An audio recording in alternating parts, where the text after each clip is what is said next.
Balochistan union of journalist, Balochistan bar council اور انسانی حقوق کمیشن آف پاکستان بلوچستان نے پیکا ترمیمی ایکٹ 2025 ترمیمی بل بلوچستان ہائی کورٹ میں چیلنج کر دیا۔ مزید جانیں گے ڈان نیوز کے نمائندے عبداللہ زہری سے۔ عبداللہ، درخواست میں موقف کیا اپنایا گیا؟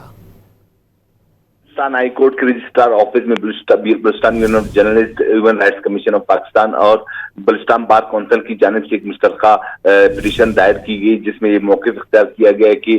پیکا ایکٹ 2025 کے تحت صحافیوں کی آواز کو دبانے کی سازش ہو رہی ہے۔ سچ اور حق کی آواز کو دبانے کے لیے حکومت کی جانب سے پیکا ایکٹ کو فوری طور پر لایا گیا اور جس کی قومی اسمبلی اور سینٹ کے بعد صدر مملکت سے فوری طور پر منظور کیا گیا، جس سے انسانی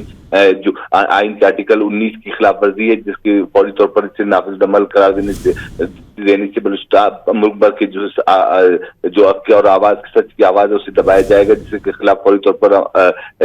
سماعت کے لیے درخواست منظور کیا جائے۔ اس موقع پر میڈیا سے گفتگو کرتے ہوئے Balochistan high court bar council کے صدر رائد بلدی نے کہا کہ امکان یہ ظاہر کیا جا رہا ہے کہ آئندہ ہفتے اس کی سماعت ہوگی، جس کے لیے بلوچستان ہائی کورٹ کی جانب سے نہ صرف فریقین کو نوٹسز جاری کیے جائیں گے جبکہ اٹارنی جنرل کو بھی بلوچستان ہائی کورٹ میں بلایا جا سکے گا۔ جی بہت شکریہ عبداللہ زہری ان تفصیلات کے لیے۔